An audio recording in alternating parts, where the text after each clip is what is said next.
നമസ്കാരം. 2024 കഴിയാനായി 2025 കാലെടുത്ത് വെക്കാൻ നിൽക്കുന്ന ഈ സമയത്ത് നമ്മുടെ നാടും നമ്മുടെ വീടും നമ്മുടെ ചുറ്റുപാടും ഒരുപാട് മാറി. പക്ഷേ പ്രവാസലോകം എത്രത്തോളം മാറി എന്നുള്ളതിനെക്കുറിച്ച് ഒരു ചെറിയൊരു വീഡിയോ ആണ്. എല്ലാവരും ഇത് കാണുക. ഇത് മരുഭൂമിയും ഇപ്പം പഴയ മാതിരിയല്ല, ഇപ്പം പച്ച പിടിക്കാൻ തുടങ്ങിയിട്ടുണ്ട്. പ്രവാസികൾ എത്രത്തോളം ജീവിത രീതി മാറ്റം വരുത്തി എന്നുള്ളത് നമുക്ക് അവരുടെ റൂമിൽ തന്നെ പോയിട്ട് അവരോട് തന്നെ ചോദിച്ചറിയാം. ഈ പൊരി വെയിലത്ത് ഏകദേശം 45 ഡിഗ്രി ചൂടാണ് ഇവിടെ. ഈ ചൂടത്തും ഇവിടെ കൺസ്ട്രക്ഷൻ വർക്ക് എടുക്കുന്നത് അതും പ്രവാസി തന്നെയാണ്. എന്നാലും അവർ സന്തോഷത്തിലാണ്. എന്ത് സന്തോഷം എന്നല്ലേ, അവരുടെ ബന്ധുക്കളും നാട്ടുകാരൊക്കെ വളരെ സന്തോഷത്തോടെ ജീവിക്കുന്നു എന്നറിയുമ്പോഴുള്ള ഒരു സന്തോഷം. പ്രവാസി എത്രത്തോളം മാറിയെന്നും എൻ്റെ ഒരു അഭിപ്രായത്തിൽ 15% പ്രവാസികളും നല്ല ലെവലിൽ എത്തിയിട്ടുണ്ടെങ്കിലും 85-90% പ്രവാസികൾ ഇപ്പോഴും പഴയ രീതിയിലാണെന്നാണ് എൻ്റെ ഒരു കണക്കുകൂട്ടൽ. തീർച്ചയായിട്ടും നമുക്ക് അവരെ തന്നെ പരിചയപ്പെടാം. പ്രവാസിയുടെ റൂമാണ്. നമുക്കിത് ഇവിടെ നിയമങ്ങളൊക്കെ ഉണ്ട്, ഒരുപാട് നിയമങ്ങളുണ്ട്. പതുക്കെ വാതിൽ തുറക്കാവൂ, കാരണം ഉറങ്ങുന്നവരുണ്ടാവും. അസ്സലാമു അലൈക്കും. എന്താ ഭക്ഷണം കഴിക്കല്ല? മാഷാ അല്ലാ. ഏകദേശം 7 പേര് താമസിക്കുന്ന റൂമാണത് അല്ലേ? അപ്പോൾ ഈ 2 കട്ടിലിന് തട്ടിട്ടിട്ടില്ല. ആളുകൾ കൂടുമ്പോൾ ഇതിനും തട്ടിടും, അങ്ങനെയല്ലേ? അപ്പോൾ നിങ്ങൾ രാത്രി നൈറ്റ് ഡ്യൂട്ടി കഴിഞ്ഞ് ഇപ്പോൾ രാവിലെ ഭക്ഷണം കഴിച്ച് കിടന്നുറങ്ങും അല്ലേ? അപ്പോൾ ഈ ഒരു സംഭവമാണ് എന്നെ ഇവിടെ ഏറ്റവും കൂടുതൽ ആകർഷിക്കുന്നത്. എല്ലാവരും കൂടി ഒരുമിച്ചിട്ടുള്ള ഒരു ഭക്ഷണം കഴിക്കൽ, ഒരേ പാത്രത്തിൽ നിന്ന്. ഈ ഒരു സംഭവം നമ്മുടെ നാട്ടിലും ശീലിച്ചുകൂടെ, വീട്ടിലൊക്കെ?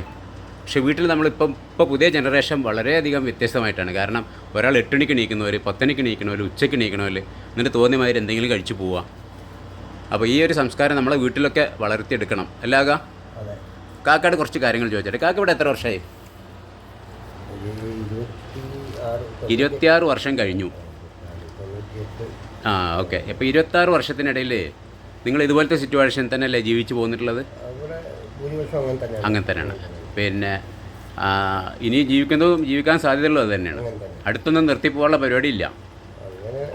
ഒന്നും ആയിട്ടില്ല. ഇപ്പോഴും അതിനെക്കുറിച്ച്, അതായത് നാട്ടിൽ സെറ്റിൽ ആയതിനെക്കുറിച്ച് ഇപ്പോഴും നിങ്ങൾ ചിന്തിച്ചിട്ട് തന്നെ ഇല്ല, ചിന്തിച്ചിട്ട് പോലും ഇല്ല. എനിക്ക് ഇനിയിപ്പോൾ 2030 നിർത്തണം, അങ്ങനെയും ചിന്തയില്ല. ഇല്ലല്ലേ? അപ്പോൾ ഇവരൊക്കെ പുതിയ ജനറേഷനാണ്. അപ്പോൾ ഇപ്പോൾ ഷുഹൈബ് 1 മാസമായിട്ടുള്ളൂ ഇവിടെ വന്നിട്ട്. അജ്സിൽ എത്ര? 2 വർഷമാടാ? 2 വർഷം. അപ്പോൾ ഇവിടെ എല്ലാവരും സമന്മാരാണ്. അപ്പം ആദ്യം വന്ന ആളുകൾ, പുതിയതായി വന്ന ആളുകൾ ഒക്കെ തുല്യമാണ്. ഓക്കെ. അപ്പോൾ സന്തോഷമാണ് ഇവിടെ. എല്ലാവരും റാഹത്താണ്. ഈ ഒരു റാഹത്ത് ഇതന്നെ സന്തോഷം. ഈ ജോലി, റൂം ഈ ജോലിക്ക് പോവാ, വേറൊരു എൻ്റർടൈൻമെൻ്റ് ഒന്നും ഇല്ല. ഇതന്നെ എൻ്റർടൈൻമെൻറ്റ്. പിന്നെ ഞാൻ മനസ്സിലാക്കിയെടുത്തോളം നിങ്ങളെ സന്തോഷം തന്നെ ഈ നാട്ടിലേക്ക് വിളിക്കുമ്പോൾ അവിടുന്ന് സുഖമാണ്, അവർ സന്തോഷത്തിലിരിക്കണേ, അവരെല്ലാം നല്ല ആർഭാടത്തിൽ ജീവിക്കണേ, ആ ഒരു സന്തോഷം. അതൊരു സന്തോഷമാണ്. നമ്മൾ ഇവിടെ തന്നെ ഇങ്ങനെ നിന്ന് പോകുന്നത്. എന്താടാ എൻ്റെ ഒക്കെ അഭിപ്രായം? ഷെറാണ്. ഷെറാണ്. ഇവിടെ തുടരാൻ തന്നെ തീരുമാനം. അച്ഛല? ഓക്കെ. ഞാൻ എന്തായാലും നമ്മളെ ബാത്റൂമും കാര്യങ്ങളൊക്കെ ഒന്ന് കാണാം. 7 ആളുണ്ടായാലും 10 ആളുണ്ടായാലും ബാത്റൂം ഒന്നേ ഇവിടെ ഉണ്ടാവുള്ളൂ അല്ലേ? 7 ആൾ താമസിക്കുന്ന അവരുടെ ഒരു കിച്ചൻ്റെ സെറ്റപ്പാണത്. കിച്ചൺ എന്ന് പറഞ്ഞാൽ ഇത് ഒരു സ്റ്റോർ റൂം വേണമെങ്കിൽ പറയാം.